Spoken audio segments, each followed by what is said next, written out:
दोस्तों, ईद का दिन करीब आ चुका है, इसलिए सबसे पहले तो आप सभी को ईद की बहुत बहुत मुबारकबाद। आपका दिल करे तो आप भी हमें कमेंट बॉक्स में ईद की मुबारकबाद लिख सकते हैं। आज के इस वीडियो में हम आपको एक गरीब घर की ईद का ऐसा वाकया बताने वाले हैं जिसे सुनकर यकीनन आपकी आंखों में आंसू आ जाएंगे और आप कुछ सोचने पर मजबूर हो जाएंगे।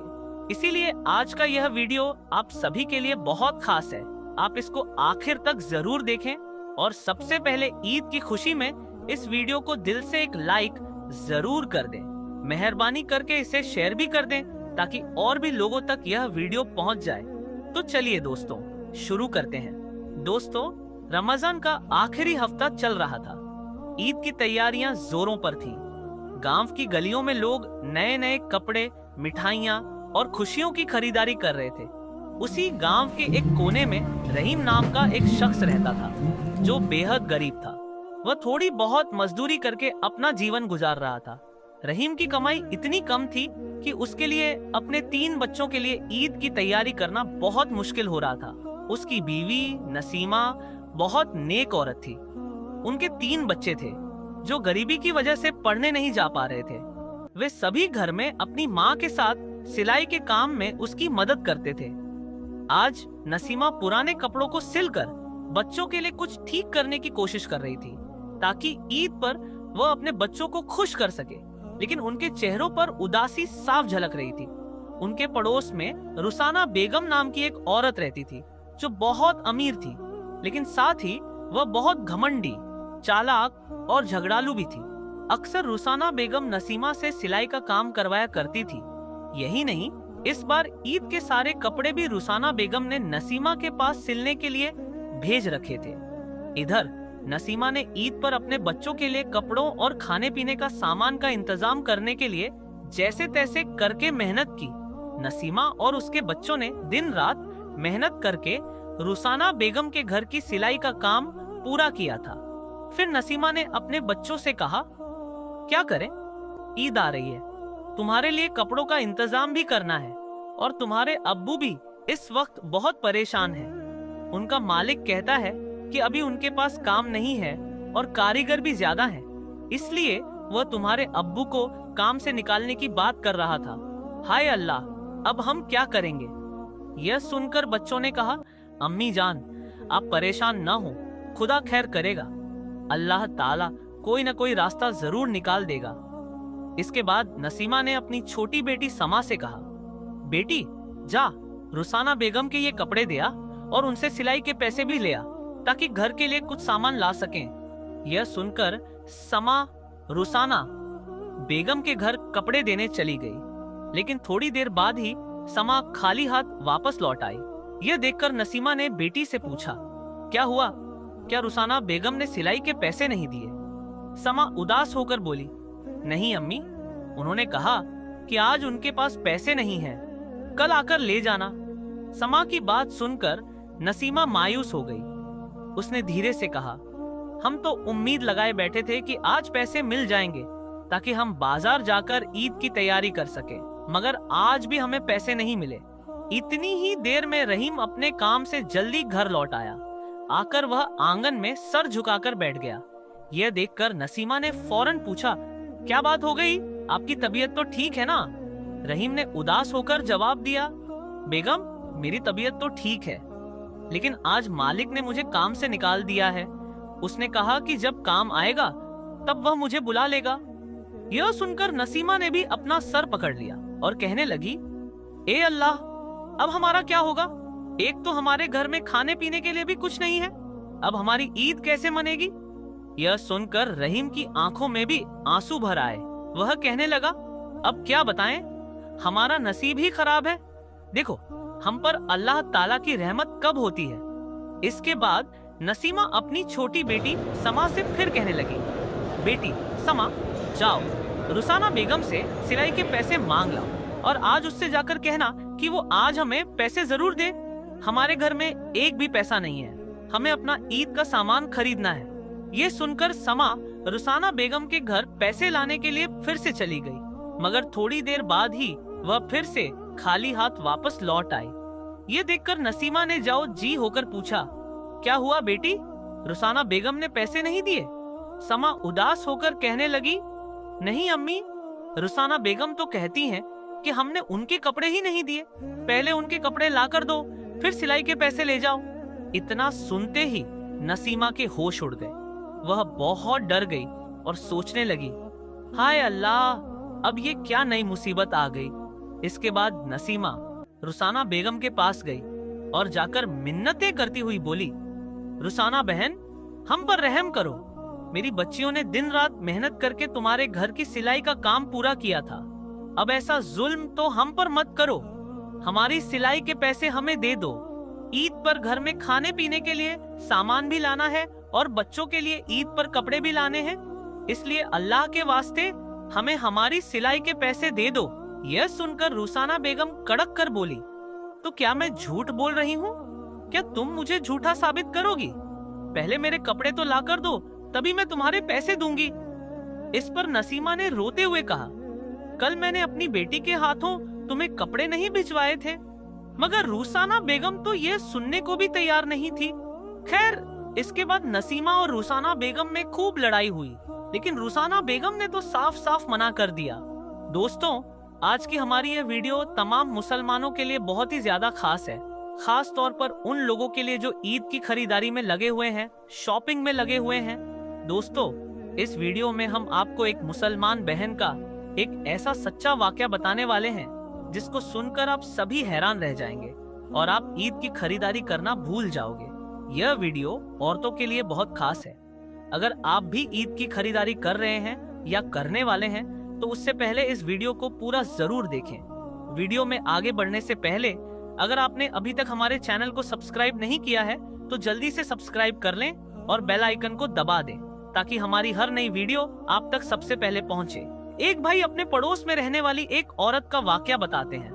वह कहते हैं कि हमारे पड़ोस में एक बहन रहती है जिसका नाम सलमा है। दोस्तों, ये नाम हमने बदल दिया है। सलमा कहती है कि मैं 2-4 दिन से ईद पर सूट लाने के बारे में सोच रही थी। कल सुबह मुझे मौका मिला तो मैं अपना मुंह अपने बुर्के में छुपाकर किसी को बताए बगैर ईद का सूट खरीदने के लिए घर के पास वाले बाजार में पहुंच गई। जब मैं घर से थोड़ी दूर पहुंची तो एक बुर्का लगाए हुए औरत मेरे पास आई और मुझे सलाम करके धीरे से बोली, बहन, 2 दिन से घर में किसी ने खाना नहीं खाया है। मेरे शौहर बस ड्राइवर हैं। हम लोग तो बहुत अच्छे से खाते पीते थे, लेकिन अभी इस लॉकडाउन और बीमारी की वजह से हमारा काम धंधा बंद हो चुका है। कुछ दिन तो जैसे तैसे हमने गुजारा कर लिया, लेकिन अब हमारे घर में कुछ भी नहीं है। मांगने में बेहद शर्म आती है, मगर अब क्या करें? भूखे तो नहीं मर सकते। इतना कहकर वह औरत रोने लगी। मैंने महसूस किया कि यह औरत सच में परेशान है। वह अपनी बात कहने में बहुत शर्मा रही थी। उसके रोने में भी बेइंतहा शर्म थी। खैर, मैंने जल्दी से अपना पर्स खोला और उसमें से कुछ रुपए निकालकर उस औरत के हाथों में थमा दिए और फिर मैं अपना ईद का सूट लेने के लिए बाजार की तरफ चल दी। उसके बाद मैं एक दुकान पर पहुंच गई। जिस दुकान पर मैं गई थी वहां का मालिक अपने पास वाले दुकानदार से बातें करने में मशगूल था। मैंने दुकान में रहने वाले लड़के को सूट दिखाने को कहा। वह लड़का मुझे सूट पर सूट निकाल कर दिखा रहा था। इसी बीच मेरे कानों में इन दुकानदारों की आवाज पड़ी तो मैं कांप कर रह गई। मेरा सारा शौक शर्म से मर गया। मेरा ज़मीर मुझ पर लानत करने लगा। दुकानदार अपने पड़ोसी दुकानदार से कह रहा था, भाई, इंडिया में यह जो बीमारी फैलती हुई नजर आ रही है, ये तबलीगी जमात वाले और मुसलमान अगर ना होते तो ये बीमारी ना फैलती। इन्होंने ही इस बीमारी को फैलाया है। देखा नहीं टीवी पर किस तरह से दिखा रहे हैं? ये जमात वाले और मुसलमान कैसे घूम घूम कर पूरे भारत में ये बीमारी फैला रहे हैं। यह बातें सुनकर मेरे दिल दिमाग में तूफान सा उठने लगा। मैं उनसे कई सवालात करना चाहती थी, लेकिन मैंने उनसे बहस करना मुनासिब नहीं समझा। खैर, उसके बाद मुझे उन सूटों में से एक सूट पसंद आ गया। मैंने उस लड़के से पूछा, ये कितने रुपए का है? तो वह कहने लगा, बहन जी, ये सूट 2200 का है। खुश हो गई। मैंने कहा, आप तो इस मजा ही सूट मजा का है। सही से लगा लीजिए। तो वह कहने लगा, बहन जी, आप हर बार हमारी दुकान पर ही आती हो, कभी आपसे गलत पैसे नहीं लिए हैं। चलो, आप 2000 दे देना। उसके बाद मैंने उस दुकान मालिक से कहा, भाई साहब, ये लड़का 2200 बता रहा है, आप सही से बता दीजिए कि कितने रुपए देने हैं। तो वह कहने लगा, बहन जी, कभी आपसे ज्यादा लिए हैं क्या? आपसे यह रेट हम बिल्कुल सही ले रहे हैं, आप 2000 दे दीजिए। खैर, उसके बाद मैंने उससे कहा, चलो ठीक है, मगर मैं तो मुसलमान हूँ और मेरे पास जो नोट है वह मुसलमान के हैं, क्योंकि मैं और मेरा पूरा घर मुसलमान है। आपको कोई एतराज तो नहीं होगा? तो वह कहने लगा, क्या बात करती हो बहन जी? कैसी बात करती हो बहन जी?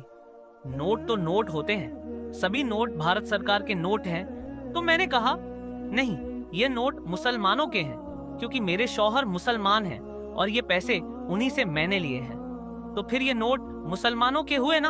और मैं कहने लगी, भाई, मुझे अभी अभी इस बात का एहसास हुआ है कि ये नोट मुझे आपको नहीं देना चाहिए, क्योंकि ये नोट तबलीगी जमात के नोट हैं, मुसलमानों के नोट हैं। माफ करना भाई, मैं बात को फिर कभी आऊंगी।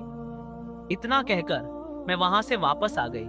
मेरी आंखें पूरे रास्ते उस औरत को ढूंढ रही थीं जिसने मुझसे मदद मांगी थी, लेकिन वह मुझे कहीं भी नहीं दिख रही थी। मैं बेजान होकर जब अपने घर में दाखिल हुई तो देखा कि मेरी बच्ची उस औरत को खाना खिला रही है। मुझे देखते ही बच्ची बोली, अम्मी जान, ये अब्बा की पहचान वालों की बीवी है, अब्बा इनके लिए खाने पीने का सामान लेने गए हैं। यह देखकर मैंने अल्लाह का शुक्र अदा किया, या अल्लाह, तूने मेरी सुन ली, नहीं तो मैं जिंदगी भर खुद को माफ नहीं कर पाती। इतने में मेरा शौहर भी आ गया और उन्होंने सामान की थैली उस औरत को दे दी। फिर मुझसे मुखातिब होते हुए बोले, यह जावेद की बीवी है, ये मेरे दोस्त की बीवी है। खैर, उसके बाद वह औरत दुआएं देती हुई चली गई। उसके बाद मैंने अपने शौहर से पूछा, आप ये सामान कितने रुपए का लेकर आए हो? शौहर ने कहा, ये सारा सामान 500 का था, मगर तुम ये क्यों पूछ रही हो? ये सुनकर मैंने उनको अपने 500 रुपए दे दिए, जिन पैसों का मैं सूट लेने गई थी। और मैंने अपने शौहर से कहा, इतना ही सामान और लेते आना, किसी और के काम आ जाएगा, हम किसी गरीब को दे देंगे। मैं शुक्राने के नफल अदा करने के लिए चली गई। दोस्तों, आज यही हकीकत है। आज हर इंसान के हालात बहुत ज्यादा खराब होते जा रहे हैं। दोस्तों, अल्लाह तबारक व ताला अपने बंदों पर इस कदर मेहरबान है कि वह अपने बंदों की जिंदगी ही में कई ऐसे महीने, दिन और रातें अता फरमाता है जिनके अंदर अल्लाह तबारक व ताला चाहता है कि मेरा बंदा मेरी इबादत करे तो मैं उसे बख्श दूं। बेशक अल्लाह तबारक व ताला की रहमत बहाना तलाश करती है कि इंसान कोई ना कोई ऐसा काम कर दे जो अल्लाह तबारक व ताला की रहमत को पसंद आ जाए। फिर अल्लाह तबारक व ताला उस इंसान की मगफिरत फरमा दे। प्यारे दोस्तों, उन्हीं बाबरकत महीनों और रातों में से एक महीना माह रमजान उल मुबारक का भी है, और उन्हीं रातों में से एक रात लैलतुल कद्र की है, जिसमें अल्लाह तबारक व ताला अपने बंदों की बेशुमार मगफिरत फरमाता है। प्यारे दोस्तों, लैलतुल कद्र को लैलतुल कद्र इस वजह से कहा जाता है कि यह इज्जत और शराफत वाली रात होती है, क्योंकि अल्लाह तबारक व ताला ने इसी रात में कुरान पाक को नाजिल किया। इसी रात में अल्लाह तबारक व ताला के फरिश्ते बरकत, रहमत और मगफिरत लेकर नाजिल होते हैं। जो कोई भी शख्स इस रात को अल्लाह तबारक व ताला की इबादत में गुजारता है तो वह बंदा इज्जत और शराफत वाला बन जाता है। प्यारे दोस्तों, नबी करीम सल्लल्लाहु ताला अलैहि वसल्लम ने इरशाद फरमाया कि शबे कद्र अजमत वाली रात सिर्फ उम्मत मोहम्मदिया को अता की गई है। शबे कद्र हजरत मोहम्मद मुस्तफा सल्लल्लाहु अलैहि वसल्लम की उम्मत के लिए बहुत बड़ा एहसान है, जो किसी दूसरी उम्मत के हिस्से में नहीं आया।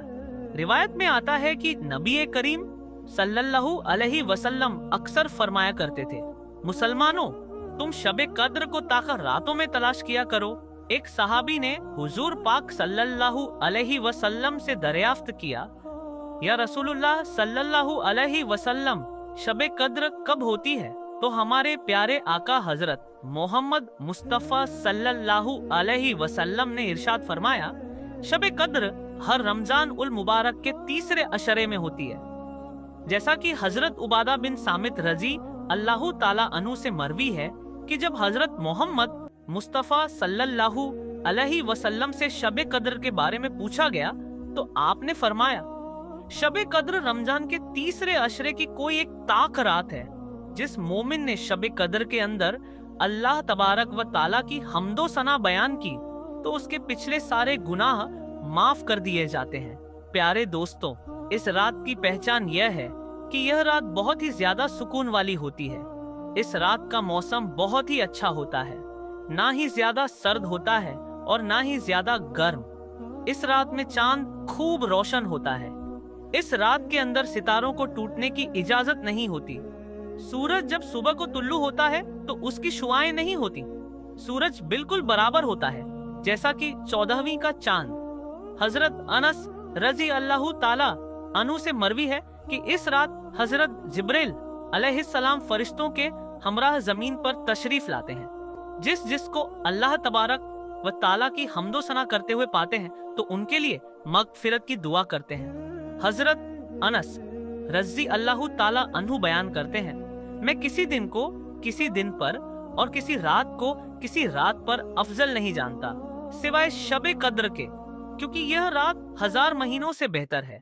और हजरत अनस रजी अल्लाह ताला अन्हु मजीद बयान फरमाते हैं, इस रात को कोई भी सदका या कोई भी इबादत की जाए तो वह 1000 रातों से अफजल है।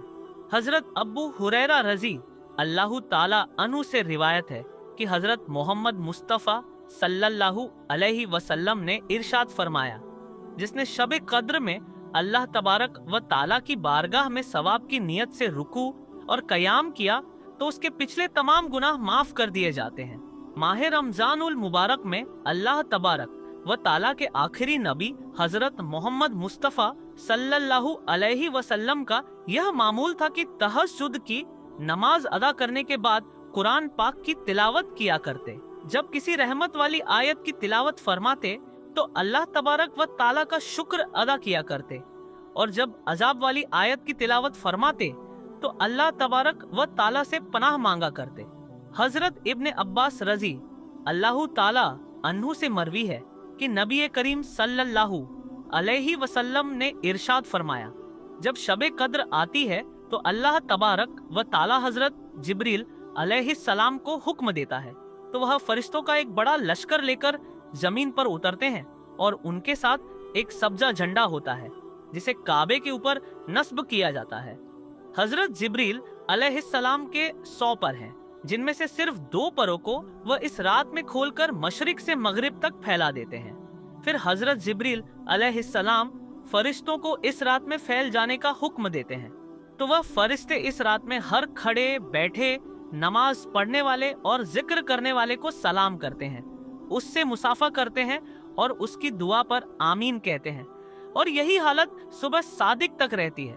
प्यारे दोस्तों, नबी करीम सल्लल्लाहु अलैहि वसल्लम ने इरशाद फरमाया, जो इस रात में महरूम रह गया वह सारी ही भलाई से महरूम रह गया, और इस रात की भलाई से वही शख्स महरूम रहता है जो हकीकत में महरूम हो। प्यारे दोस्तों, जहां इस रात में अल्लाह तबारक व ताला बेशुमार लोगों की मगफिरत फरमाता है, वहीं कुछ बदबख्त और बदनसीब लोग ऐसे भी हैं जिनकी इस रात में और इस महीने के अंदर भी बख्शिश नहीं की जाती।